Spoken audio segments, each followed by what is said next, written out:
Guys, आज मैं आपके लिए इतनी इंटरेस्टिंग स्टोरी लेके आई हूँ ना, आप सुनते ही रह जाओगे। मैं इस स्टोरी को कई बार सुन चुकी हूँ और अपने बच्चों को भी सुना चुकी हूँ।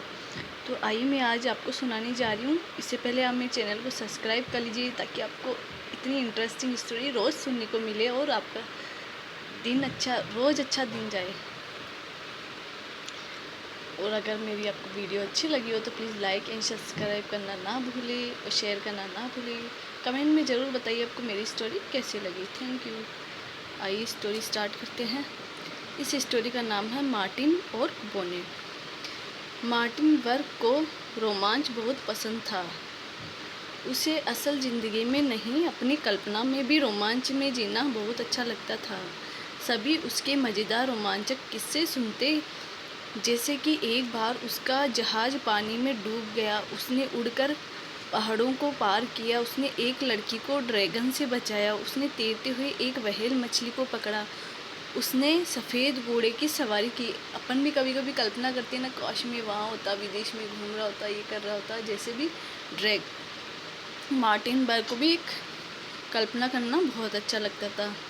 एक बार वह परियों के देश में गया जहाँ परियों की रानी की सवारी की।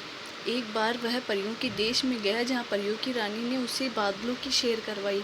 एक बार उसे पेड़ पर रहने वाला राक्षस उठाकर ले गया। उसने किसी तरह पेड़ पर रहने वाले तोतों की मदद से कैसे अपनी जान बचाई, आदि इस तरह उसके किस्से तो कभी ख़त्म ही नहीं होते थे। आइए अब किस्से स्टार्ट करेंगे। वो मिसिज बक्र अक्सर उससे कहती थी कि अगर वह अपने इन किस्सों को किसी कॉपी में लिखे तो कहीं बेहतर हो। उन्होंने उसे यह भी समझाया कि अगर वह इसी तरह अच्छी कहानियाँ लिखता रहा तो हो सकता है कि वह एक अच्छा लेखक बन जाए। मार्टिन ने उनकी बात मान ली और अपनी कहानियाँ को डायरी में लिखने लगा। मुझे भी बहुत पसंद है डायरी में लिखना। आपको पसंद है? एक दिन तो मार्टिन का असली रोमांच से सामना हो गया।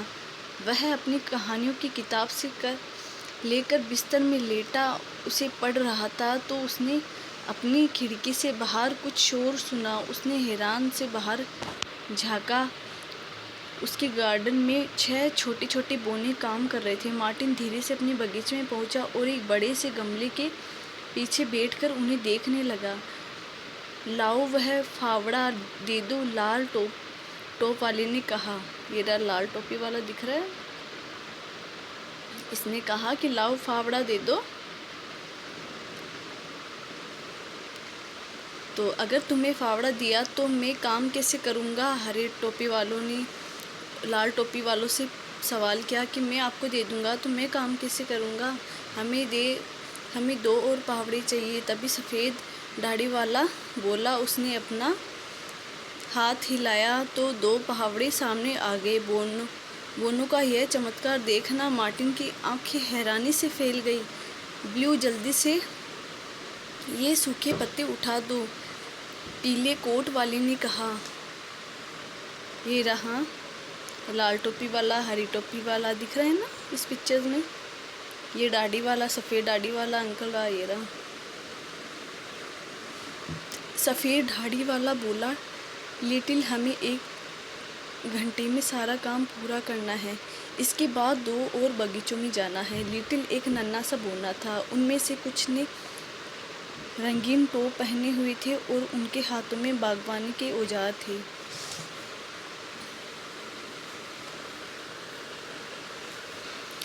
यह सुनकर सभी बोने जोश से बागवानी का काम करने में जुट गए। अचानक मार्टिन को छींक आ गई। बोने नहीं वहीं ठिठक गए। सफ़ेद दाढ़ी वाले ने गमले के पीछे झांका और मार्टिन को देखकर पूछा, तुम कौन हो? मैं मार्टिन हूँ, ये मेरा घर है। आप लोग कौन हो? मार्टिन ने उनसे सवाल किया।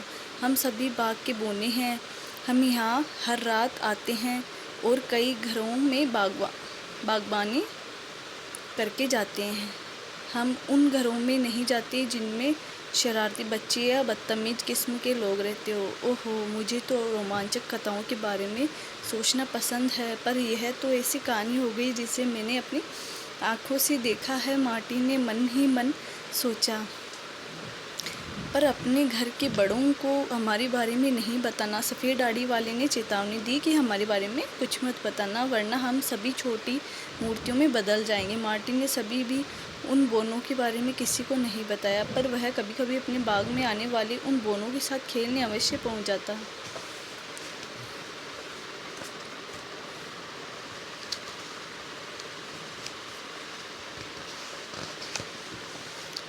हमारी स्टोरी यहीं ख़त्म होती है। कैसी लगी आपको मेरी स्टोरी? मुझे तो बहुत अच्छी लगी। कितनी रोमांचक स्टोरी थी ना ये। मैं तो आगे और पलटने लगी, और आगे क्या होगा इसमें। तो थैंक यू। कमेंट में ज़रूर बताइए आपको मेरी स्टोरी कैसी लगी।